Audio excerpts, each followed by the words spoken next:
Group 1 notification అస్సలే వస్తలేదు. 30 నుంచి 40 లక్షల మంది నిరుద్యోగుల బతుకులు ఆగమవుతాయి. ఓటేసి కాంగ్రెస్ ప్రభుత్వాన్ని తీసుకొచ్చి అధికారంలో కూర్చోబెడితే కాంగ్రెస్ ప్రభుత్వం ఏం చేసింది? రేవంత్ రెడ్డి ఏం మాట్లాడతాను నిన్న ప్రెస్ మీట్లో? రేవంత్ రెడ్డి ఏం మాట్లాడతాడు?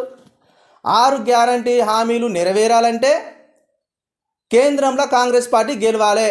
కాంగ్రెస్ పార్టీ గెలితేనే 6 హామీ గ్యారంటీలు ఖచ్చితంగా ప్రతి ఒక్కరికి అందించబడతాయి. కాంగ్రెస్ పార్టీ గెలవకపోతేనాట, కాంగ్రెస్ పార్టీ సెంటర్లో గెలవకపోతేనాట 6 గ్యారంటీల హామీలు నెరవేర్చడం కష్టమవుతుందట. మరి పని లేక మేనిఫెస్టోలో పెట్టి మమ్మల్ని అందరినీ నమ్మబలికిచ్చి అధికారంలోకి వచ్చినావు రేవంత్ రెడ్డి నువ్వు. మరి అప్పుడే చెప్పచ్చు కదా, నా వల్ల కాదు, ఈ 6 గ్యారంటీ హామీలు నెరవేర్చిన నా వల్ల కాదు అని చెప్పేసి నీ ప్రచారంలో చెప్పుకోవచ్చు కదా. 5 లక్షల కోట్ల రూపాయలకు ఖర్చు పెడితేనే కానీ నీ హామీలన్నీ నెరవేర్చాయి. 5 లక్షల కోట్ల రూపాయలు నువ్వు ఖర్చు పెడితేనే కానీ నువ్వు ఇచ్చిన హామీలన్నీ తెలంగాణ రాష్ట్రంలో నెరవేర్చలేని హామీలు ఇచ్చి నువ్వు ఈ రోజున ఏం మాట్లాడతానో నిన్నటి రోజున ప్రెస్ మీట్లో నువ్వు ప్రెస్ మీట్లో ఏం మాట్లాడినావు రేవంత్ రెడ్డి గారు? నీ 6 గ్యారంటీల హామీలు నెరవేర్చాలంటేనాట రాహుల్ గాంధీ అట ప్రధానమంత్రి కావాలట. రాహుల్ గాంధీ ఢిల్లీలో ప్రధానమంత్రి అయితేనే తెలంగాణ రాష్ట్రంలోనట 6 గ్యారంటీల హామీలు నెరవేర్చాట. ప్రతి ఒక్కరికి ఆ 6 గ్యారంటీలు ఏమేమి ఉంటాయో అవన్నీ ఇచ్చేస్తాడట. ఇందిరమ్మ ఇల్లులు ఇచ్చేస్తాడట, రైతు భరోసా ఇచ్చేస్తాడట, రైతు రుణమాఫీ అవుతుందట, చదువుకునే పిల్లలకు స్కూటీలు ఇస్తాడట, 2 లక్షల ఉద్యోగాలు నిరుద్యోగులకు ఇస్తాడట. మరి ఆయన గెలువడు, ఆయన ప్రధానమంత్రి గాడు, నరేంద్ర మోడీ మళ్ళా ప్రధానమంత్రి అవుతాడు, రాహుల్ గాంధీ గాడు అనుకో, ఏం చేస్తావు? అంటే ఇప్పుడు నువ్వు ఇచ్చిన హామీలన్నీ తుంగలో దొక్కినట్టేనా, నీళ్ళలో కలిసినట్టేనా నీ మాటలన్నీ? ఎవరిని మోసం చేస్తారు రేవంత్ రెడ్డి గారు మీరు? తెలంగాణ ప్రజానికం అనేటోళ్ళు చాలా ఇంటెలిజెన్సు, వాళ్ళు తెలివి కల్లోళ్ళు, వాళ్ళు పాతాలని తొక్కిపడేస్తారు. పెద్ద పెద్ద నిజాం సర్కార్ అసొంటి వాళ్ళను, నిజాం అసొంటి వాళ్ళనే పాతాలని తొక్కిపడేసిర్రు. నిజాం మీర్ ఉస్మాన్ అలీ ఖాన్ అసొంటి కరుడు కట్టిన నియంత్రణనే పాతాన్ని దొక్కిపడ కొడితే ముసలుడు లోబడి వేయండు. ఉస్మాన్ అలీ ఖాన్ చదువుకో, తెలంగాణ ఉద్యమ చరిత్ర చదువుకో నువ్వు ముందుగాల. అరే నమ్మించి నానబోతానట పుట్నాలైనట్టు నువ్వు ఎంత నమ్మించి ముచ్చడి చెప్పినావయ్యా నువ్వు. 6 గ్యారంటీలు నెరవేర్చాలంటే కేంద్రంలో రాహుల్ గాంధీ ప్రధానమంత్రి కావాలి. కేంద్రంలో ప్రధానమంత్రి రాహుల్ గాంధీ కావడానికి నువ్వు ఇచ్చిన 6 గ్యారంటీలకి ఏమైనా పొంతనున్నదా? దానికి ఏమైనా అర్థం ఉన్నదా రేవంత్ రెడ్డి గారు? సోయుండి మాట్లాడుతున్నావా, సోయి తప్పి మాట్లాడుతున్నావా? అసలు సోయుండి మాట్లాడే మాటలు అయితే ఇవి కాదు రేవంత్ రెడ్డి గారు. మీకు ఏదో అయింది. మొన్నటి వరకు 100 రోజులల్లా 6 గ్యారంటీ హామీలు ఖచ్చితంగా నెరవేరుస్తాం, 6లు 100లైనా 100లు 150లైనా మీకు ఖచ్చితంగా నెరవేరుస్తాం, మేము గత పాలకులు చేసిన తప్పులు చెయ్యం, మేము ప్రజలు ఎన్నుకోబడిన మా ప్రభుత్వం ప్రజాపాలన అని ట్యాగ్లైన్ ఇచ్చి తొడలు జరిచి జబ్బలు జరుచుకుంటా మీడియా ప్రెస్ మీట్ల ముందట గొప్పగా చెప్పిన రేవంత్ రెడ్డి గారు సడన్లీ నువ్వు యూటర్న్ ఎందుకు తీసుకున్నావు? అంటే నువ్వు నరేంద్ర మోడీ దగ్గర పోయి కూర్చొని ముచ్చట్లు పెట్టినావు. ఏమని పెట్టినావు ముచ్చట్లు? నరేంద్ర మోడీ గారు మా రాష్ట్రం అప్పులాలు ఉన్నది, మాకైనా సాయం చేయమంటే ఆ ముసలైన చేయను అన్నట్టున్నాడు. ఇక నా వల్ల కాదురా, నేను నెరవేర్చలేను ఈ హామీలన్నీ నెరవేర్చాలంటే మరి రాహుల్ గాంధీ ప్రధానమంత్రి కావాలి, మరి రాహుల్ గాంధీ ప్రధానమంత్రి అయితేనే 6 గ్యారంటీ హామీలలో మేము ఇచ్చిన ప్రతిదీ నెరవేర్చబడుతుంది అని ప్రజలకు చెప్పాలి హైదరాబాద్కు వెల్లుడుతోనని చెప్పేసి నిన్న ప్రెస్ మీట్ పెట్టి నమ్మబలికిత్తనవా? ఇక్కడ నిన్నెవ్వరూ నమ్మరు. గుర్తుపెట్టుకో రేవంత్ రెడ్డి గారు, రాబోయే పార్లమెంట్ ఎలక్షన్లో మీ ప్రభుత్వం నుండి మీరు ఎవరిని నిలబెట్టినా దారుణంగా ఓడిపోతారు. అది తెలంగాణ ప్రజలు గమనిస్తాను, మీరు గుర్తించండి. తెలంగాణ రాష్ట్రంలో ఉన్న 17 ఎంపీ సీట్లాట కాంగ్రెసే గెలవాలట. ఇది జరిగే పనా? ఎక్కడన్నా జరిగిందా? తెలంగాణ రాష్ట్రం ఏర్పడి ఇప్పటికి ఎన్ని సంవత్సరాలు అవుతుంది? 11 సంవత్సరాలు అవుతుంది. 11 సంవత్సరాలలో ఇది 3వ ఎన్నిక నువ్వు గెలిచింది. అంతకుముందు 2 ఎన్నికలు జరిగినాయి. ఏది? లోక్సభకు. ఆ లోక్సభలో ఎప్పుడైనా 17కు 17 ఒక పార్టీ గెలిచిందండి? చరిత్ర ఉన్నదా? చరిత్ర గతిలో ఇంతవరకు ఏ పార్టీకి కూడా ఏకపక్షంగా 17 ఎంపీ సీట్లు కొట్టలే. ఏ రాష్ట్రంలో చూడు, ఉత్తరప్రదేశ్లో అక్కడ 81 స్థానాలున్న లోక్సభలో కూడా ఎక్కడ కూడా బీజేపీ ఫటక్కుమని 80 కొట్టలే. ఇప్పుడు ఆంధ్రప్రదేశ్లో ఉన్న 25 స్థానాల ఎంపీ సీట్లు వైసీపీ కొట్టలే. అక్కడ కొట్టింది ఇక్కడ ఎట్లా కొడుతుందండి? ఇక్కడ బీజేపీకి లేవా 3 ఎంపీ సీటు స్థానాలు? బీజేపీకి లేవా ఇక్కడ 3 ఎంపీ స్థానాలు? ఆ 3 ఎంపీ స్థానాలు బీజేపీ గెలవదా? ఇక్కడ బీఆర్ఎస్ యొక్క ఎంపీ స్థానాలు ఉన్నాయి కంచుకోటలు, అవి గెలవదా? నువ్వు గెలిచేది కేవలం తొక్కలేదు ఒక 6 నుండి 5 గెలిచుడే మహా ఎక్కువ రేవంత్ రెడ్డి గారు. మీరు దానికి మీరు మొత్తం గెలిచినాము, మేము మొత్తం సింహాసనాలు దిగబడ్డాము, 17కు 17 ఎంపీ సీట్లు గెలవాలి, మాకు గెలిస్తేనే కాంగ్రెస్ పార్టీ ఇచ్చిన 6 గ్యారంటీ హామీలు నెరవేర్చబడితే మీరు 17 సీట్లు గెలిపించాలని ఎవరిని బెదిరిస్తారు? ప్రజలను బెదిరిస్తారా మీరు 17 ఎంపీ స్థానాలు గెలిపించండి, మీ 6 గ్యారంటీలు అమలు పరిచే బాధ్యత రాహుల్ గాంధీదా? ఎట్లా నువ్వు చెప్పేది? అంటే ప్రజలను బెదిరిస్తాలా? ప్రజల్ని మీరు మానసికంగా ఇబ్బంది పెడతాలా? లేకపోతే ఈ 6 గ్యారంటీలు నెరవేర్చబడే అంటాలా? మీ మాటలు ఎవరు నమ్మే పరిస్థితుల్లో లేరు రేవంత్ రెడ్డి గారు. అయినా రాహుల్ గాంధీ ప్రధానమంత్రి అయ్యేదానికి మీరు ఇచ్చిన 6 గ్యారంటీ హామీలకు సంబంధం ఏంది? మాకు 6 గ్యారంటీల హామీ అనే ముచ్చట మీ మేనిఫెస్టోలో మీరు చెప్తే మాకు తెలిసిందా? రాహుల్ గాంధీ గారు చెప్తే, సోనియా గాంధీ గారు చెప్తే మాకు తెలిసిందా? తెలంగాణ ప్రజానికానికి మేము ఓట్లు వేసింది ఎవరిని చూసి? సోనియమ్మ గారిని చూసి ఓట్లు వేసినామా మేము? రాహుల్ గాంధీ గారిని చూసి ఓట్లు వేసినామా మేము? వీళ్ళు లోకల్గా మాకుండి పనులు చేసేటోళ్ళ? మాకు పనులు చేసేటోళ్ళు ఎవరైనా వేసినాము? రేవంత్ రెడ్డి గారు మాకు పనులు చేసేటోళ్ళని మిమ్మల్ని నమ్మేసిరు తెలంగాణ ప్రజలు. వాళ్ళిద్దరిని కాదు, తల్లి కొడుకులం కాదు. మీరు ఏం చెప్తారు రేవంత్ రెడ్డి గారు? సోనియా గాంధీ ఇప్పుడు తెలంగాణ రాష్ట్రంలో ఉన్న 17 ఎంపీ సీట్లలో ఏ స్థానంలోకి వెళ్ళి పోటీ చేసినా కానీ ఏకగ్రీవంగా యునానమస్గా గెలవాలంట. మరి పార్లమెంట్లో ఎలక్షన్స్ పెట్టడం ఎందుకండి? పార్లమెంటులో ప్రజాస్వామ్యంలో మరి ఎన్నికలు ఎందుకు? ఇదేమైనా గ్రామ పంచాయతీ ఎన్నికలు అనుకుంటారా? యునానమస్గా గెలవాలంటే యునానమస్గా గెలితే మరి ప్రజాస్వామ్యంలో ఎన్నికలు ఎందుకండి? డైరెక్ట్ కూడా నిలిచోబెట్టి వాడే మనోడు పలానోడు నిలబెట్టి వీడే మన ఎంపీ వాడే మన ఎమ్మెల్యే అని డైరెక్ట్ పెట్టి నియమించుకున్న తర్వాత ప్రజాస్వామ్యంలో ఎన్నికలకు ఏమైనా విలువ ఉంటుందా? ప్రజాస్వామ్య ఎన్నికలు అనే వ్యవస్థకు ఏమైనా విలువ ఉంటుందా? యునానమస్గా గెలవాలంట. యునానమస్గా ఎందుకు గెలవాలండి? 1200 మంది విద్యార్థుల అమరవీరుల బలధ్యానాలు చేసుకున్నాక తెలంగాణ ఇచ్చినందుకు మేము ఆమెను యునానమస్గా గెలిపించుకోవాలా? కాంగ్రెస్ పార్టీ ఎన్ని అన్యాయాలు చేసింది తెలంగాణ ఏర్పాటు క్రమంలో? ఎంతమందిని ఇబ్బంది పెట్టింది, ఎంతమందికి చావు దెబ్బ కొట్టింది. 1200 మంది విద్యార్థులు చావుకు కారణమైంది నీ కాంగ్రెస్ పార్టీ కాదా? రేవంత్ రెడ్డి గారు మీరు ఆలోచన చేసి మాట్లాడతానా, ఆలోచన చేయక మాట్లాడతానా, చరిత్ర తెలిసి మాట్లాడతానా, చరిత్ర తెలియక మాట్లాడతానా? మీరు ఫస్ట్ ఆఫ్ ఆల్ చరిత్ర తెలుసుకొని మాట్లాడండి. మీరు ఒక కొత్త సీఎం రాష్ట్రానికి, ఇంకా మీకు అడ్మినిస్ట్రేషన్ సరిగా తెలియదని చెప్పేసి మీరే మాట్లాడతాను. రేవంత్ రెడ్డి గారు మీకు అడ్మినిస్ట్రేషన్ ఇంకా తెలియదు, నేనంత నాలెడ్జ్ సంపాదించుకోలేదు, నేను ఇప్పుడే అన్ని తెలుసుకుంటానని చెప్పేసి మీ ఏబిఎన్ ఛానల్ రాధాకృష్ణన్కు మీరే చెప్తాను. ఈ రాధాకృష్ణన్కి ఏం చెప్తాను మీరు? నాకు అడ్మినిస్ట్రేషన్ అంటే కొత్త, నాకేం తెలియదు అంటే రాధాకృష్ణ ఏమన్నాడు? ఏబిఎన్ ఛానల్ రాధాకృష్ణ మిమ్మల్ని ఏమన్నాడు రేవంత్ రెడ్డి గారు?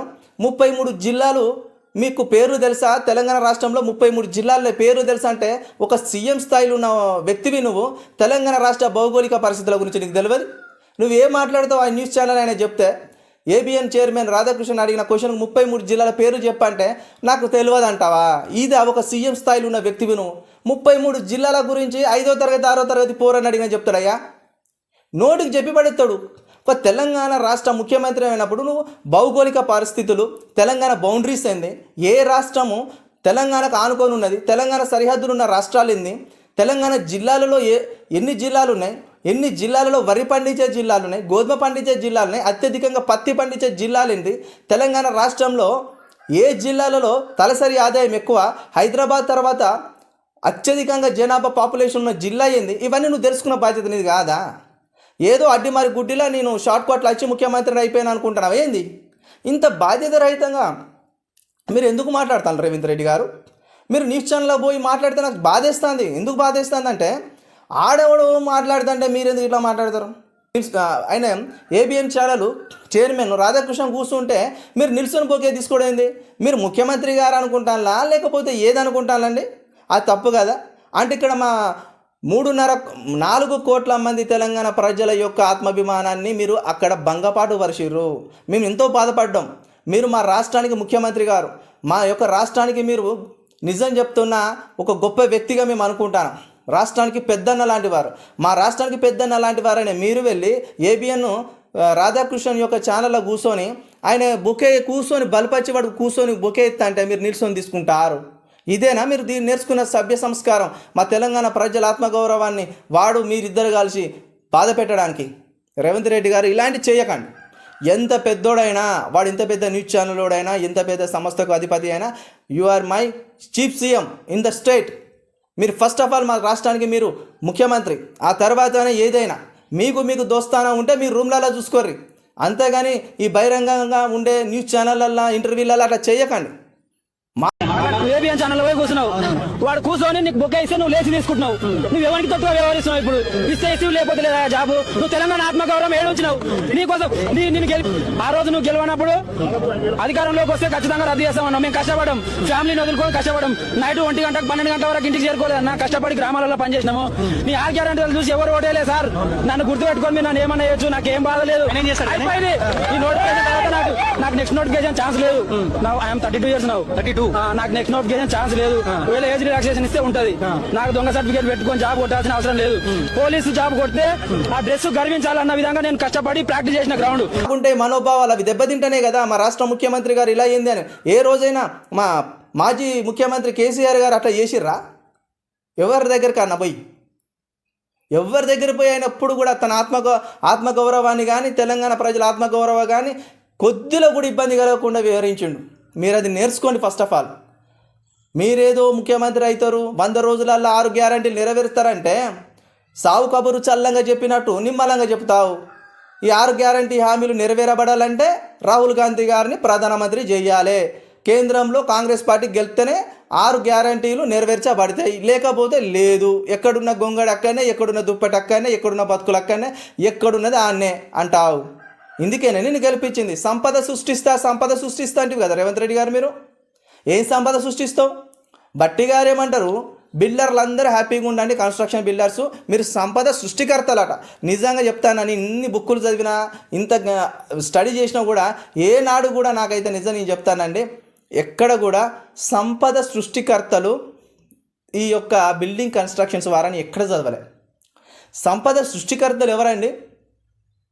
ఎవరు చెప్పండి? ఈ బిల్డింగ్ కట్టేటోళ్ళా సంపద సృష్టికర్తలు? ఇవన్నీ మానుకోండి సార్, ఇవన్నీ మానుకోండి. మీ పరిపాలనలో నిజంగా ఇంకా పరిణితి రాలే, మీకు పరిజ్ఞానం రాలే. ఇవన్నీ మానుకోండి. మీరు ఒక సీఎం స్థాయి వాళ్ళ ఉండి ఆ ఆంటీ గురించి మాట్లాడతారా? ఆంటీ గురించి మాట్లాడడానికి కారణం ఇది, ప్రధాన కారణం ఏంది? మీ సిబిఎన్ గారు మీకు ఫోన్ చేసి చెప్పలే, తెలంగాణ రాష్ట్రంలో మా ఆంధ్ర వాళ్ళని ఎవరిని ఇబ్బంది పెట్టకు రేవంత్ రెడ్డి, కుమారి ఆంటీ యొక్క ఓటర్లు నడవనియండి, మీ డీజీపీ గారికి చెప్పండి, మీరు ఏమంటే అలాంటి వాటిని చక్కదిద్దుకోండి, అలాంటి మళ్ళీ రిపీట్ కావద్దని మీ గురువు గారు మీకు ఫోన్ చేసి చెప్తే కాదు మీరు డీజీపీ గారికి ఏమంటే మీరు విషయం తెలియజేసింది. రేవంత్ రెడ్డి గారు ఇవన్నీ మానుకోండి. ఆంధ్రోలకు తొత్తుగా ఉండడం మానుకోండి. మీ గురువే కావచ్చు, అది మేము పర్సనల్గా మీకు చదువు చెప్పిన గురువు, మరి రాజకీయ గురువు నాకు తెలియదు, కానీ మీ గురువే కావచ్చు, అంత మాత్రం మా గురువు అయినా. మా గురువు ఎవరు ఉండరు మా తెలంగాణకు ఒకే ఒక గురువు జయశంకర్, ప్రొఫెసర్ జయశంకర్ గారు. ఆయన తెలంగాణ జాతికి గురువు. ఆయనకెళ్ళి ఎన్నో నేర్చుకున్నారు. అంతే తప్ప ఆంధ్రోడు గీంద్రోడు మాకు ఇక్కడ అవసరం లేదు. మాకు కావాల్సింది మాకు మంచి అడ్మినిస్ట్రేషన్, మంచి పరిపాలన, మంచి శాంతి భద్రతలు, ప్రజలను అభివృద్ధి చేసే పథకాలు, ఇవి కావాలి మాకు. ఈ ఫుడ్ రోడ్ పైన ఉండే ఫుడ్ కోర్టులు పోతేంది, అవి ఉంటేంది, ఆడెవడు పోయి తింటాడు? తెలంగాణ ప్రజలు తింటాలా?